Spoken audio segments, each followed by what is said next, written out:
Thank you, Eliana, for your talk earlier. It was wonderful to hear your interpretation of my work. Although I've never seen myself as Virgil, I feel that I've always been a traveller, mainly through narratives and stories.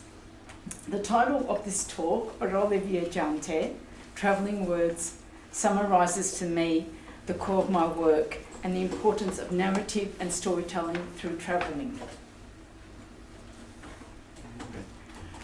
The first travelling words that I recall were the stories that migrated with my parents and were told to me as a child, mainly by my father. Eliana has mentioned that I visualised the country, places and people they left behind, and these stories were mainly told to me, often sung, but they were not read to me in book form, as my father was illiterate, as were others from his generation. One work that reflects back on my memories of oral storytelling is A Viva Voce, by word of mouth. It came about after I listened to some 1970s reel-to-reel recordings of my grandmother and relatives from the south of Italy, also Calabria. The recordings were essentially oral letters between Italy and Australia, which visiting relatives would deliver back and forth. As there was a high rate of illiteracy and telephone facilities were limited, unlike today with Skype and WhatsApp.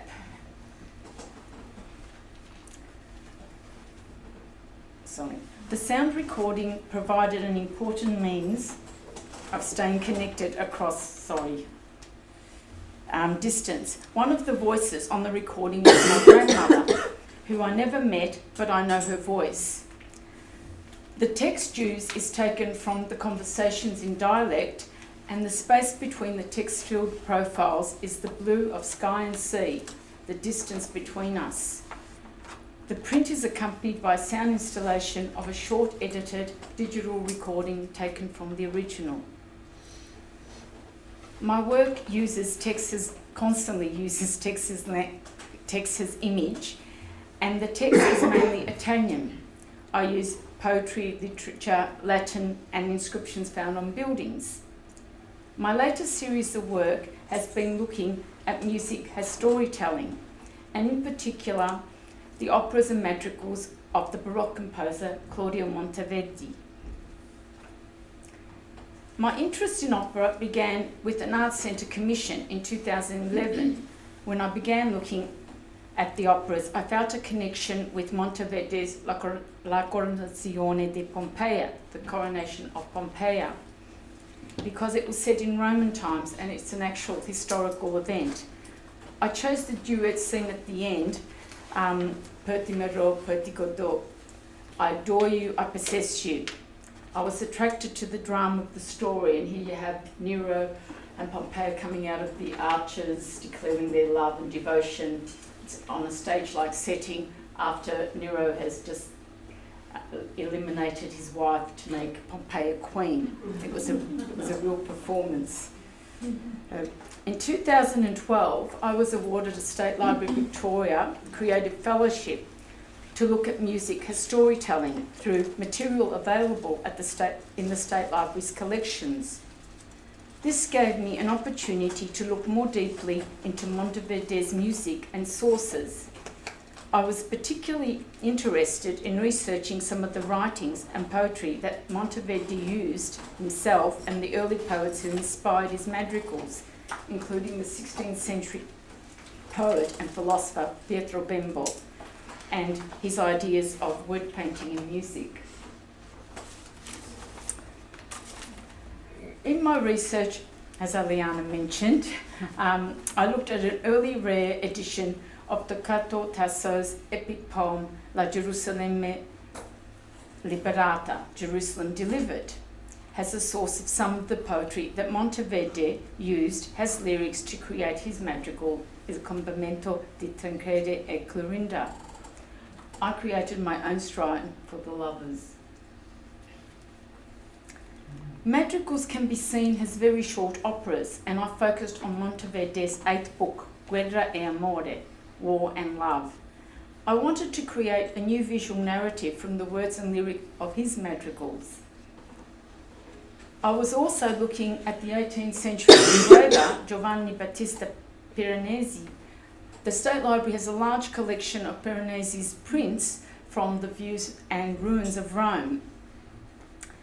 And I explored these prints for architectural structures to house the texts that I chose from the madrigals. The fellowship was over a year of research, and I made, the outcome was 2 large artworks that were made in my studio in Brunswick, Melbourne.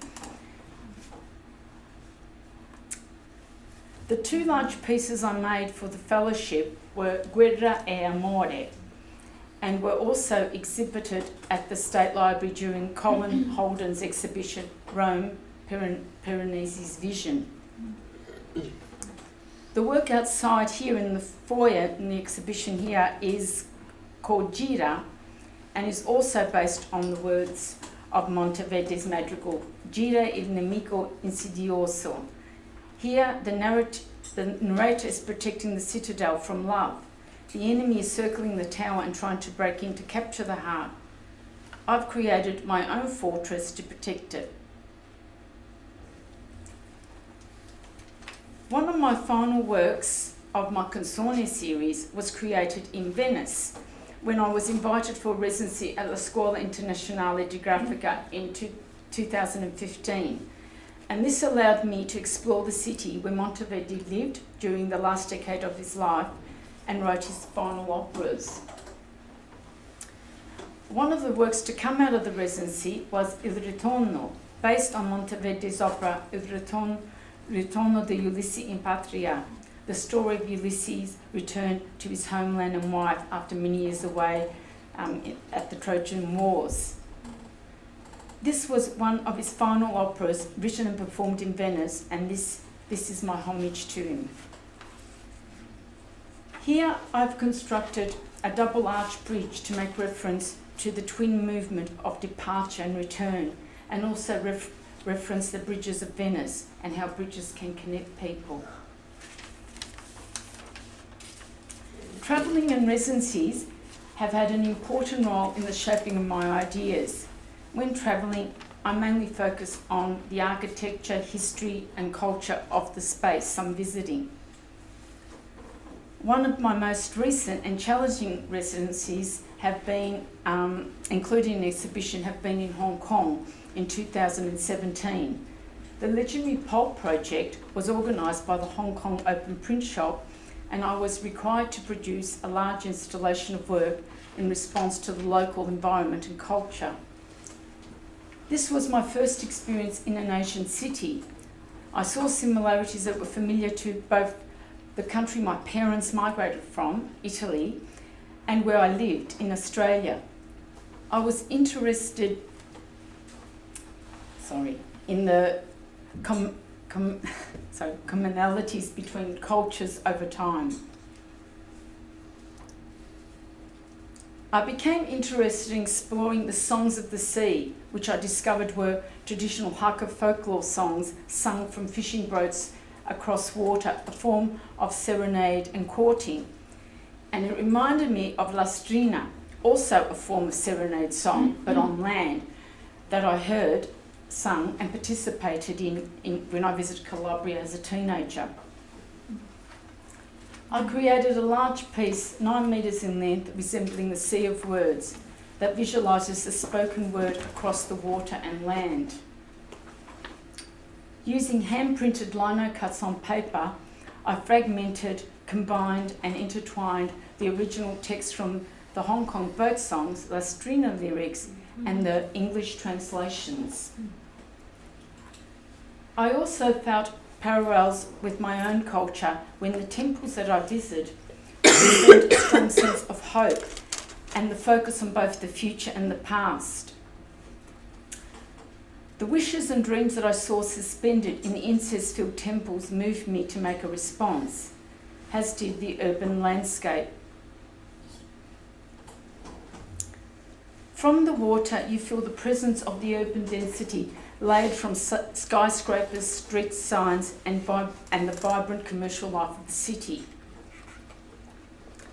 When you stand in the middle of the city, the water and the sky disappear, and a kaleidoscope vision of street signs and advertising appears.